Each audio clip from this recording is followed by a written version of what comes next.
Tungkol saan po yung inyong mga hinaing ngayon? Ipaparating nyo sa media. Kahit sino po. Regarding kay Armando Naga, nagpasok kami ng pera sa kanya way back 2019 sa company na EverArm. Sa grupo namin, more than 10 million ang nakuha niya. Sir, paano niyo nakilala yung tao mo? Sa mga ganitong klaseng negosyo kasi, friends of friends, bali, ini-encourage kami na magpasok kami ng pera. In 15 days, ikita yung pera namin, double your money.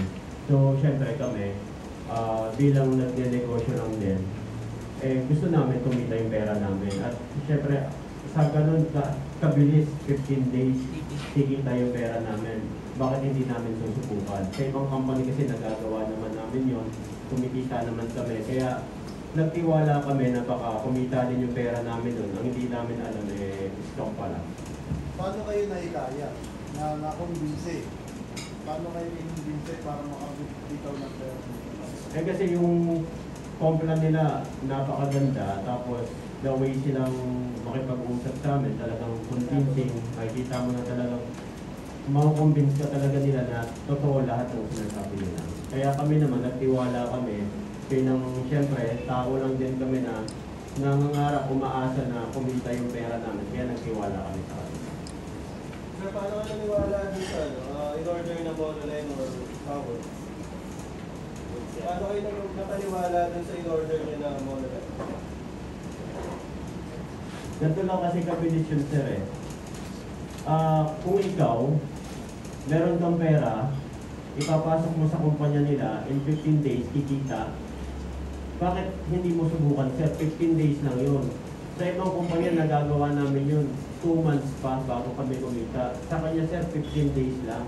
Kaya kami, nagbakasakali kami, sir, na baka sakali, itong perang ilalagay namin, kumita ng ganun kabilis, dahil kami, marami rin kami mga binabayaran, marami rin kami mga kailangang paggamitan sa pera namin. Kaya nagbakasakali kami, sir. Sir, magkano na invest mo, sir? Yung sa akin, sir, nasa 3M. Tapos total ng sa grupo namin, more than 10M kami lang. Okay lang ba pa isa-isa sa kung magkano, sir?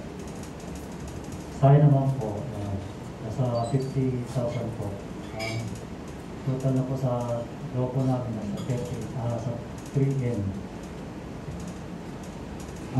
Sa akin mo ay nasa 50K, and ang total po ng amount na team ay nasa 3 million po. Sa akin naman po, 200K, then grupo namin sa Rizal, hindi po mga 3M. Sa akin naman po, nasa mga 170K lang ang nakuha sa akin. Sir, excuse me, in 15 days, magkano po yung kita nung 3 milyon?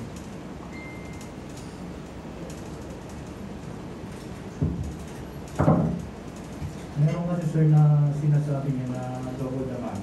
May 1 month, may 15 days.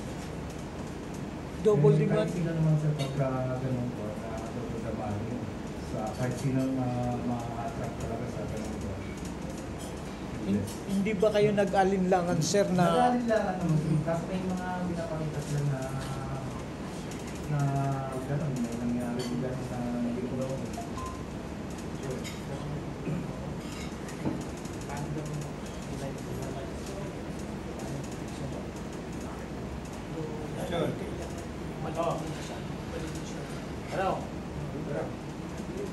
Sir, paano nag-umpisa yung yung nalaman niyo na parang nanoloko niyo na kayo?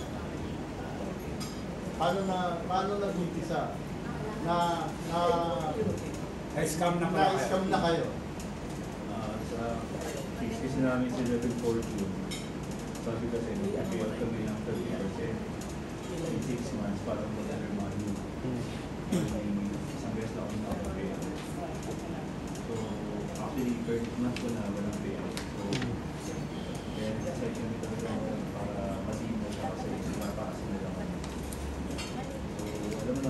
buhay ngayon, it's justifiable na kailangan maayos ito.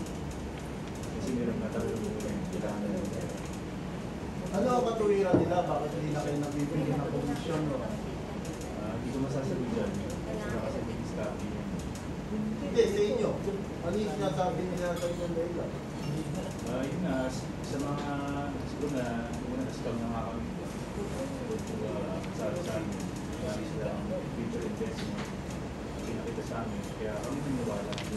Siyempre, kaya naman sa pimera, pakiraan. So, nakag-use kami, pero ganun siguro talaga pag na-scam ka, talagang puro pangako talaga pala. So, biktima kami. Galing mo po kilala si Armando Lago? Kilala niyo po ba si Armando Lago? Actually, hindi siya nakilala, pero nakita siya in person. Namit niyo siya in person? Siya yung umawak ng mga ako sa amin. So, kaya kami naging total niya sa ano namin. Ano reaction niyo po nung nawal siya? Answer sa iyo. Sir, mga ilan po kayo lahat na nabiktima nito bukod sa inyong 5 po? Siguro marami kasi millions na pinag-usapan dito. Dito pa lang sa grupo namin sa Metro Manila, sobrang dami na. Nasa 100 plus na yung members namin dito. Meron po kayo ideya kung magkano yung pinakamababang na ibigay ng isang individual? Sa amin kasi group of businessman kasi kami. Meron naman pinakamababa siguro na papasok ng 10K, iba ng 50K, depende. Yun yung minimum, 10K ang... Ay yung pinakamababang nagbibigay. Sir, base sa iyong pagkakalam, itong Alea Investment Group, saan po ito nag-umpisa? Anong lugar? Kasi sa totoo lang, yung sa amin kasi ever armed. Ngayon, ito kasi si Armando, kung ano-ano mga company yung ano niya, ino-operate niya. Ngayon, naggumagamit din siya ng mga fraud, tapos papalit-palit siya ng pangalan. Kaya, etong ano naman, etong sa pinasukan namin, nagsimula kasi siya, nung i-invite kami ng mga kaibigan namin, na ayun nga, kikita ng doble yung pera namin in 15 days.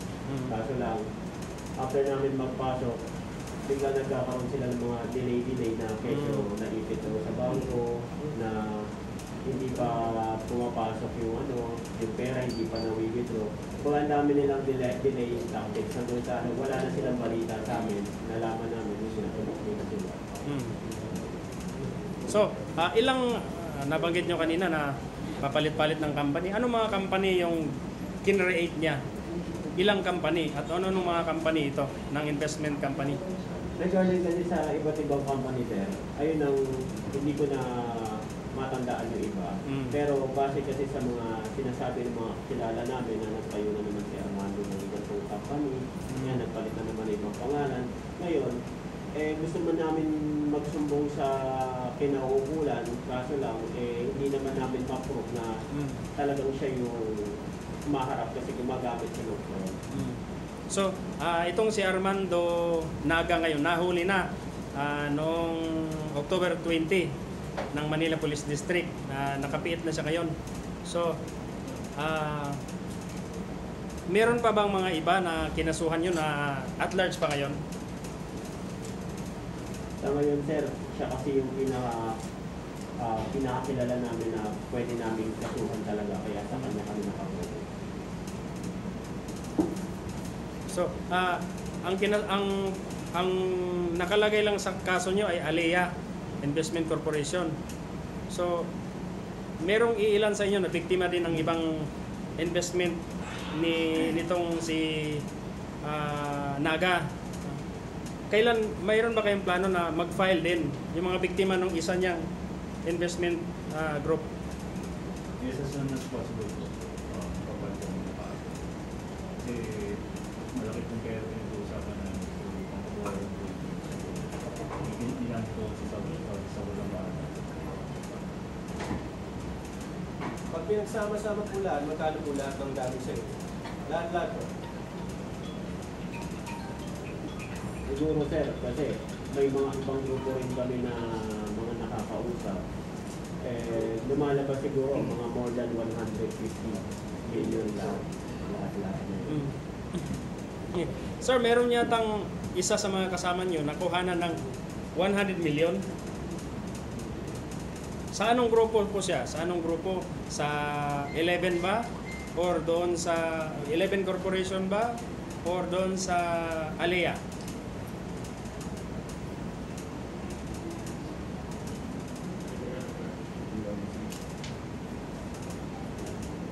Walang idea? Sa case kasi ng grupo namin, hindi namin matansya. Pero, siyempre, every month umiit lang yun yan. Malaki pa ito. Hindi na ito magiging yan. Pero, kasalanan din kami mo talaga siya sa supportal ng mga media. Kaya kailangan talaga magiging pag-support sa mga tao. Sir, nung hinuli po itong si Orlando Naga, wala pong inilabas ang Manila Police District na spot report at hindi po nila pinost sa kanilang mga official website or social media page. After po na hinalughog sila ng media ngayon, pinalo up ang nasabing issue ng paghuli, saka po sila nag-post sa kanilang social media at magbigay ng spot report sa mga media. Ano yung pananaw nyo tungkol dyan sa nangyari? Actually, pag ganyang matters, comment tayo dyan. Wala naman natin sistema ng surveillance. Pero, provide ka ako ng kaso, dapat papunta ko sa railway pagkatapos nila. So, siyempre, hindi na tayo bago sa ganyan sa mga sistema. Pero, hopeful pa rin kami kaya mas kami kumala. Siyempre, umasa kami ng justice. Kaya nga tayo ng justice. Bumibigay tayo. Pero kayo po ay may tiwala pa rin po ba sa ating kapulisan? Masakit mo sabihin pero tiwala pa rin. Ako, tiwala pa ako. Tiwala pag-asa pa tayo. Kailangan talaga ay ano lang, hindi mo reklamo. After pong nahuli si Mr. Naga, nagkaroon ba kayo ng tsansa na makita siya o kausapin ng grupo ninyo? Wala.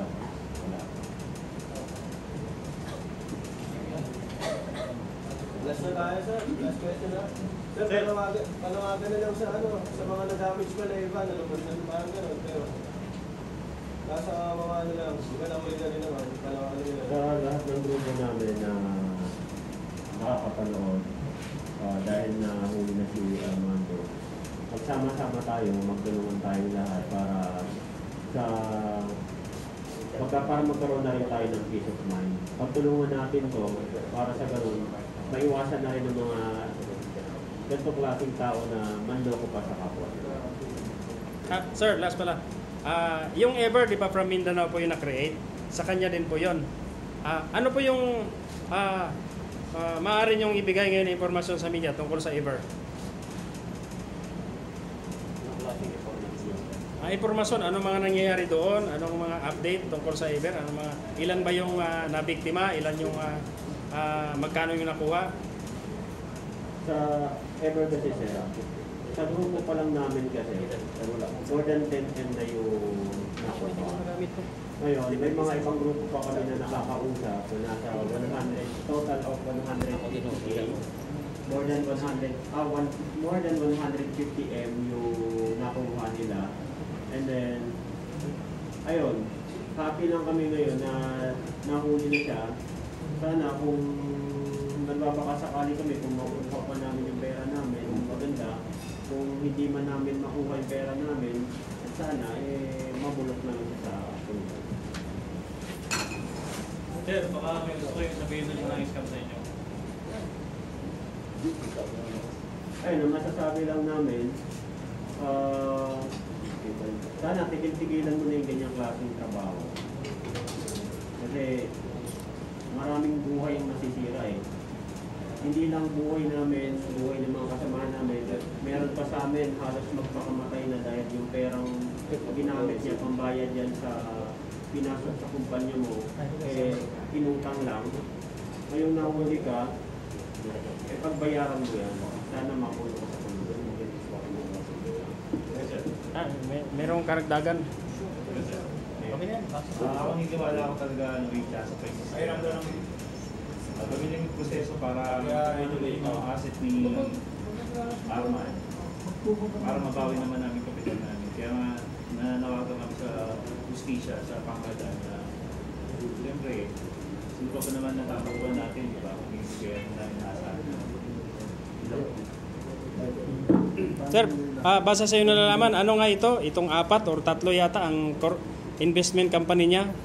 Sa inyo pagkakaalam? Sa grupo kasi namin, 11 Fortune, sa pangalan ni Arman Castillo, also known as Castillo, Naga, tapos yung mga tao niya sila niya, Mang Mitch, saka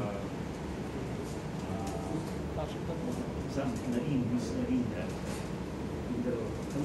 Sir, balikan lang natin yung paano kayo nag-aabutan pala ng pera? Sa opisina, sa paano sa kanya mismo. Kay Armando ba mismo? Nagbibigay kami siya, cash mo. Kay Armando Kay mismo? Armando niya. Pero kayo mga picture, videos, Sige, dito ka na. Lahat yan naka-document. Sinigit na. Ay, may resibo siyang Hindi pa nakikita yun. Meron siya. Lahat document sa patipid. Paano yan, sir? Meron ba mga kolektor o paano kayo nagbabayad? May nangongolekta ba siya sa bahay o pupunta kayo sa opisina nila para magbigay? Ano tawag yan? Mag-payment? Actually, isa kayo sa amin. Sinamit ko siya sa, kasi negosyante din ako eh. Sinamit ko siya sa mga 5-star hotel. Doon na namin pag 5-star hotel, mga negosyo, di ba? So, alam mo sa hotel kasi, wala nang pasikot-sikot talaga dyan. Wala ko ano yung mga pinagkakitaan ng mga tao dyan. Napakagaling niyang magsalita, magaling siyang bigay ng mga reviews, mga credentials niya. So, siguro na-convince nga ako that time, pati mga grupo namin. Kaya, gano'n lang, kumbaga, word of, tiwala kami sa salita, syempre, yun naman talagang pangahawakan mo, di ba? Kahit na maming dokumento, walang dokumento. Yung mga promises sa good promise, ano nga kami, scam nga kami. So, pagbayaran niya talaga yung ano, budget niya. Kaya, sama to lang talaga pang gobyerno para makuha asset namin. Asset niya. Kasi alam mo marami sa asset sa probinsya. Si sir po. Magandang hapon po sa lahat. So, nandito po ako, isa po ako sa mga naging biktima po since 2019. Si Armando Naga. Ito po yung isa sa nasa likod ng ng investment scheme sa Mindanao.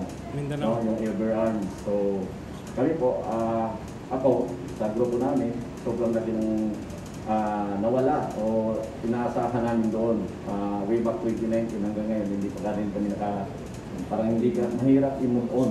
Kung ang pinag-usapan dito is hindi lang 1,000, hindi lang 1 milyon, hindi lang 10 milyon. Kumbaga sa narinig ko o sa kaalam-alam namin, nasa 56 billion yung nakuha niya from Mindanao sa Everarms na yan.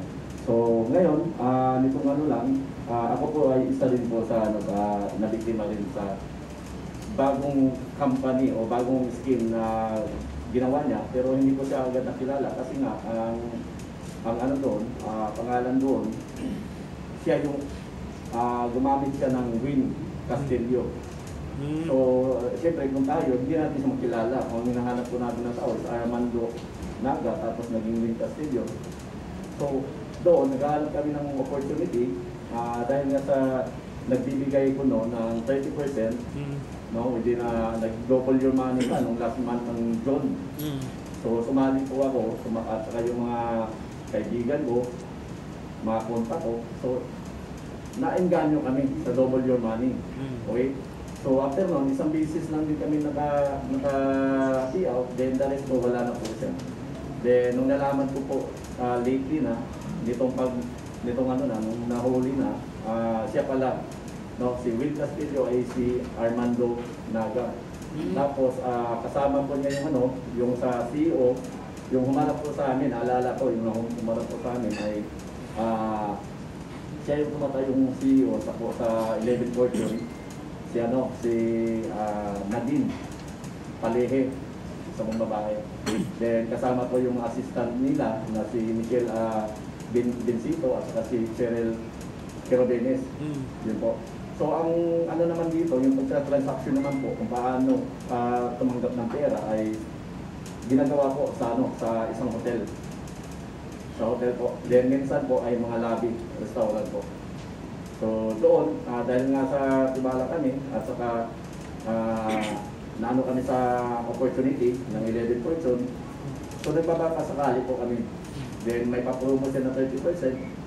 So kami, wala namang kung may pera kami at naghahanap kami ng income, so dito po, inano namin. Then from Mindanao, dito ko nalaman na siya pala ay isa lang. Gumamit lang ng ibang pangalan. So alam mo yung reaction namin nung nalaman namin dahil biglaan po kasi actually hindi lang po ito, hindi lang po kami. Marami pa po yung iba-ibang probinsya na dapat gustong pumunta para at least makapagsalita sila. At ang alam ko by Monday, dadagsa po o dadami po ang pupunta ng NBI para mag-file ng case out about against kay po, laban kay Armando Naga po. Sir, bukod pa kay Armando Naga, ilan po yung dawit dito na sinama niyo doon sa filing case?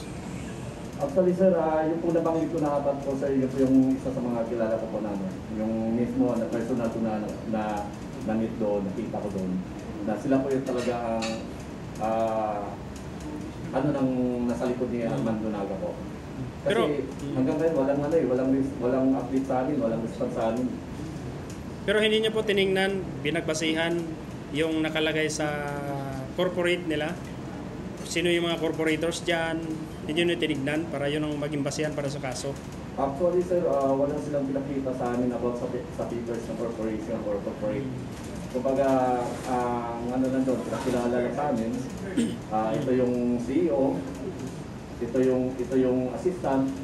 So doon lang po nakita namin na si Nadine Pali, siya yung pumatay yung CEO. Then yung secretary ay si Michelle Bencito at saka yung assistant secretary ay si Cheryl Querobenes po. Sir, clear lang natin. Ano po kay Sir 150M, sinasabi mong billion sa inyo, ilang billion sa paano? Yung 56 billion po sir, yun po yung kabuuan na scam ni Armando Naga sa way back 2019 po sa Everarms Investment Scheme. 56 billion. Opo. Pwede bang magkaroon lang tayo ng konting computation? Gaano na ba yung total na naipasok ninyo sa investment na yan? Magkagaano rin karami yung na-take out ninyo?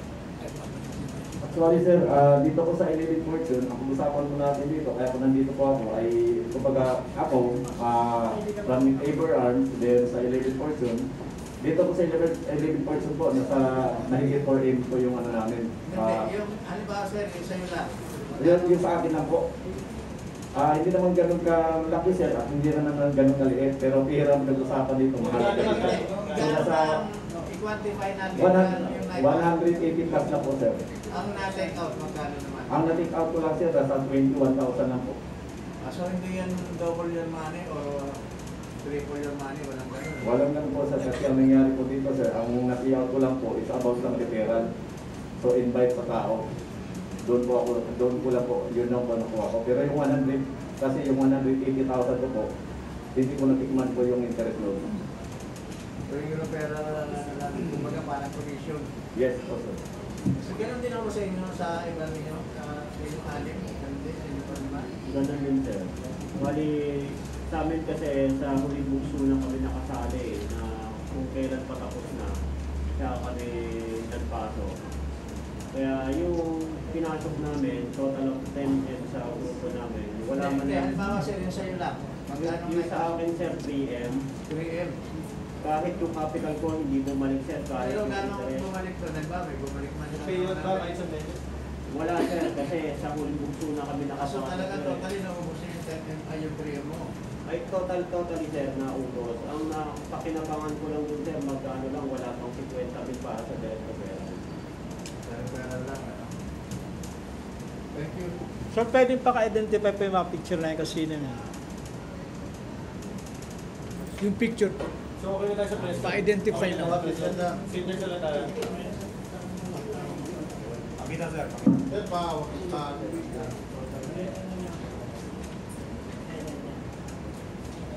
Sino sila, sir?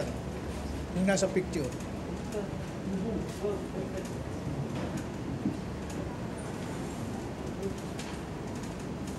Ano nyo muna sir, mamaya na yung signal at paharap nyo muna sa akin, paharap nyo lang muna. Pwede tayo. Mamaya nyo. Tayo lang tayo. Nakita yung mga pita ko.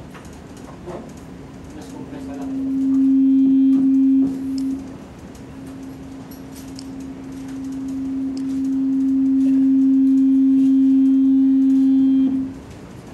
Wala tayo suspect eh.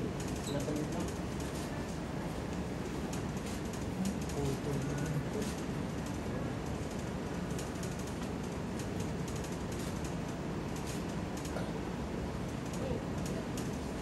Dahil lang po.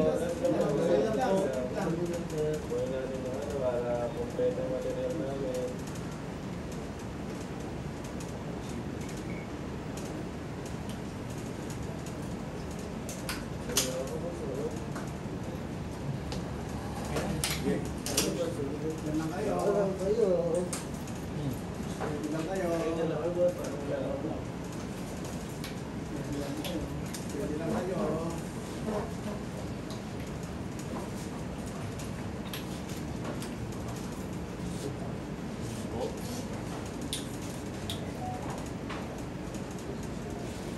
Sir, pwede ba magtanong na isa? Wala nga. Dahil lang mo sa saglit na.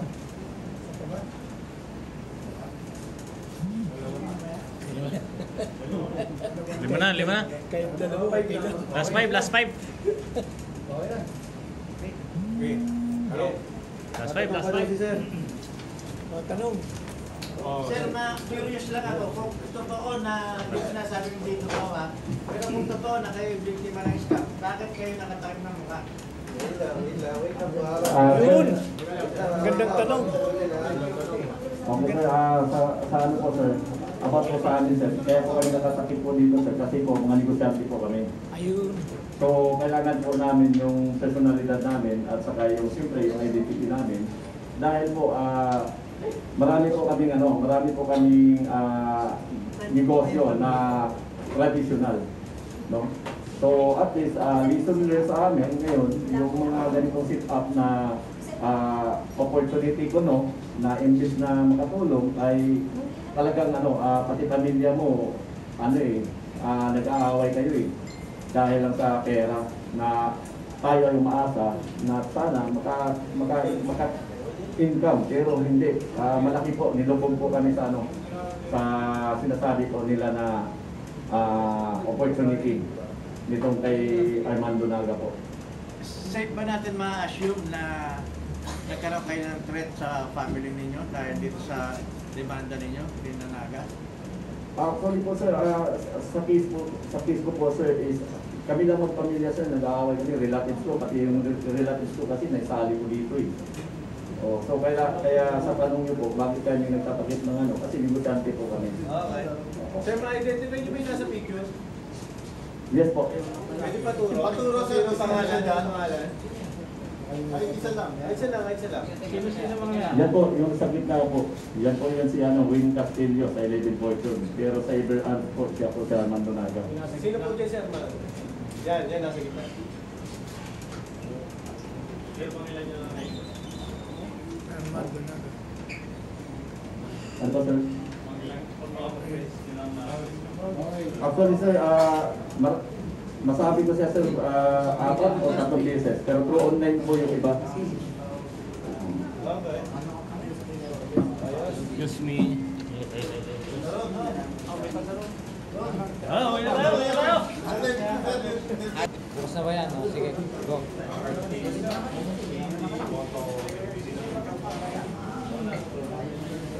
Sir, ano po ba yung nasasabing reklamo? Actually po sir, narinig kasi namin sir na si Armando Naga ay nahuli po nung nakarang So nung nalaman po namin, kasi Actually, ako po ay isa rin po sa naging biktima po ng investment scheme niya no, way back 2019 sa Mindanao po. Then, ngayon, ito naman, na-audit na naman po sa 11 Fortune. Ang 11 Fortune po ay nagpapanggap siya. Ang pangalan niya po ay Will Castillo. Then, siya pala yung si Armando Naga. Then, yun nga, andito kami. Hindi lang naman ito, sir, eh. Marami pa dito ang nabiktima. Ang iba lang ay biglaan lang talaga na marami sana ang gusto pumunta dito. Kaso nga lang, biglaan po yung ganitong hindi na sila nakakabot pa. Pero asahan natin siya sa Monday, marami pa muna pa sa MBI mo. Ano po ba ito? Na-file na po na kaso na i-claim before? Actually sir, ang natanggap ko po, na-share lang sa social media ay yung dating yung warrant o pares niya na 2019. So kami po ay ngayon dito sa 11 Fortune. So sa kanya din pala yung 11 Fortune. Ano po ba itong 11 Fortune na ito? Ang 11 Fortune sir, ito po yung sir, inaalok nyo na sa mga tao o sa amin na 20% monthly. So yan po ay promo daw kasi tinatanong namin, inaalam namin kung ano po yung source. Ang sabi nila, meron daw silang contact sa casino. So yung contact nila sa casino, ito po yung si Jonathan Bombeo at saka si Ronaldo Soriano po. Totoo ba na 2 billion ang involved dito? Ano po sir? 2 billion ang involved. Actually sir, hindi ko siya masabi na to 2 billion sir eh, kung dito sa 11 Fortune kasi ang sa amin kasi sa grupo lang namin. Oo. So sa grupo po namin sir, umabot po ng 4 million plus po yun sa amin po. 4 million plus po. Ano pong pangako sa inyo na ano po ito? Weekly? Nakikita? Actually, ang sabi, weekly ang payout, then yung interest ay monthly. So, ang nangyari po, isang business na po ako naka-payout, then the rest nun, wala na. Sinatanong namin hanggang ngayon, update o ano yung advisory, wala kaming natanggap na response galing sa kanila. Then, pag once nga nag-message kami sa kanila, sila pa yung nagagalit. Maring nangyari sa tinakbuhan ng ilang taon na po lang? Bago lang po itong Living Fortune sir, nagsimula lang po ito nung month ng May 2023 po. Tapos nag-double your money, open sila nung June. So nangyari po is yung may-ari nito, nalaman nyo yung dating ng scam. Yes po, yes po. So ano pong masasabi nyo po ngayon doon sa tao na yun? Ang masasabi ko lang po talaga ay dapat yung sinasabi niya noon, nitong nakaraang buwan ng August, mayroon daw siyang 100 million kasi nga daw may mga properties siya at saka dapat daw magre-refund siya or magre-release na siya. Dapat noon pa ginawa na niya para man na kami makatanggap din. Ano po next step po ng inyong grupo? Ano po yun? Ano pong susunod yung hakbang? Ang sasunod po na hakbang namin sa grupo namin sa Monday po, magpapayal po kami ng sa NBI po mismo.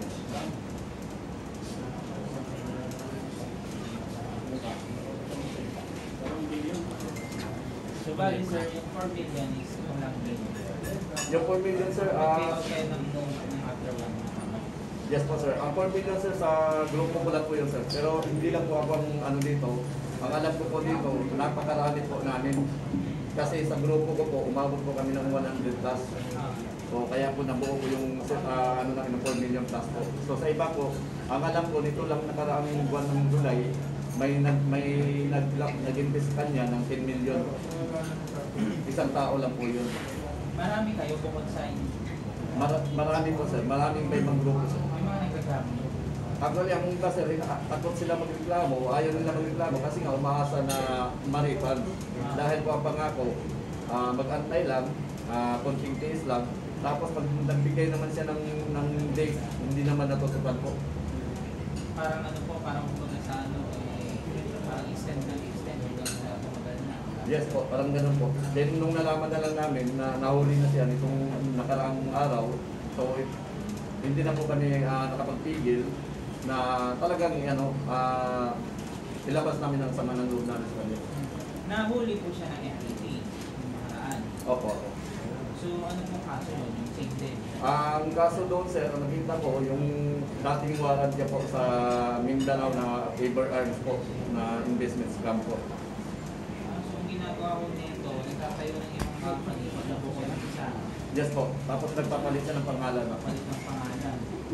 Tapos yung ano naman niya po ay lalo-lalo na po yung mga ano niya, yung sa cheque po, meron po kami hawak na cheque sa 11 Fortune.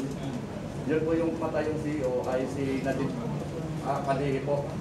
Tapos siya yung pinapakilala sa amin na siya yung CEO, then yung secretary, yung laging kasama niya, puro mga babae po yung kasama niya.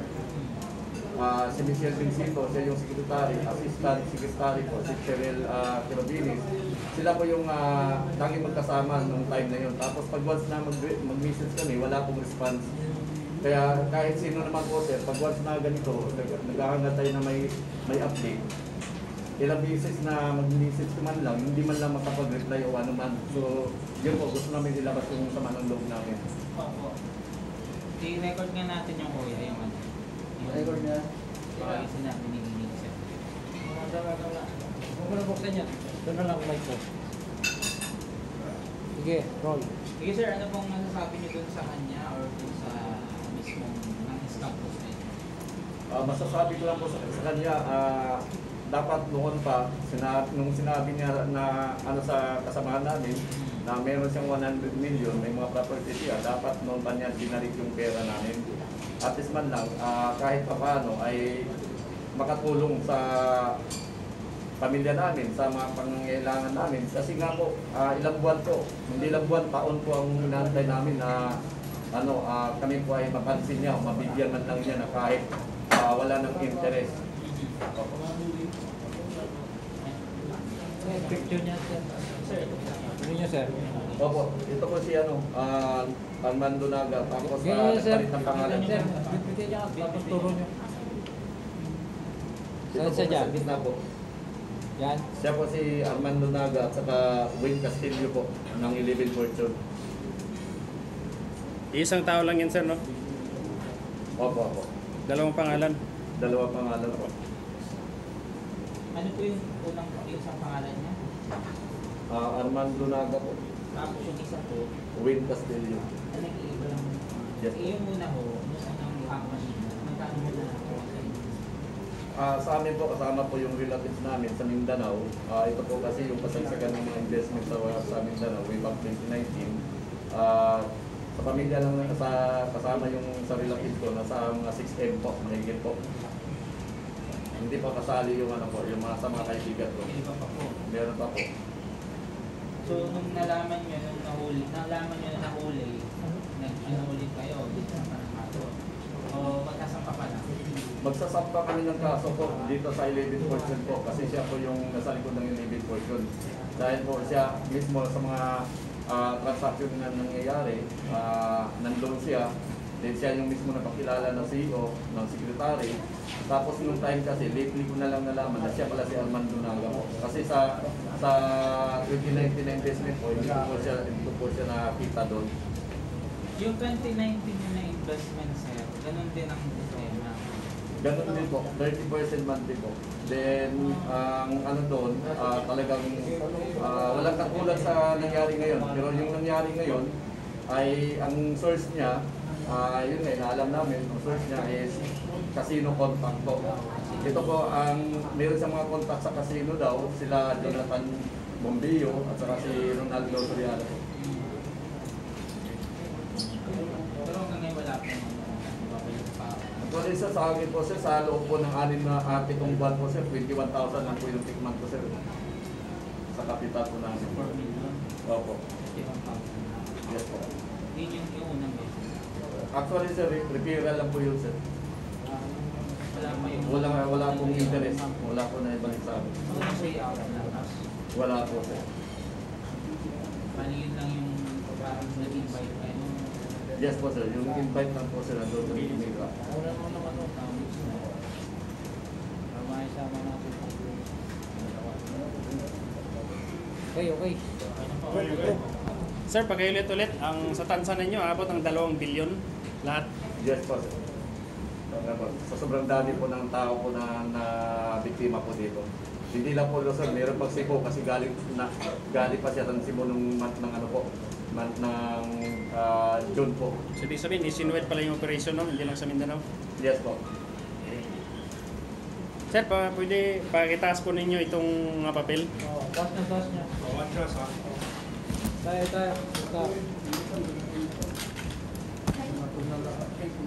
Meron na ba kayo dyan? Ba't ang bilis nyo? 15 minutes to eh. 15 minutes. Doon na naman kayo sa ano? Kami po ay pulis ng MPD, DSOU. Kayo po ay naaresto namin sa bisa ng isang warrant of arrest na inalabas ng branch 225 ng Quezon City sa kasong Estapa. 315 paragraph 2. Kayo po ay may karapatang manahimik o magsawalang kibo. Ano man o inyong sabihin ay pwedeng gawing pabor o laban sa inyo sa anumang hukuman dito sa Pilipinas. May karapatan din po kayong kumuha ng sarili niyong abogado na inyong pili. At kung wala po kayong kakayanan, bibigyan po kayo ng ating gobyerno ng isa. May karapatan din po kayo kumuha ng doktor na titingin sa inyong kalusugan. At kung wala rin po, bibigyan din po kayo ng gobyerno natin. Naiintindihan niyo po bang inyong mga karapatan na po?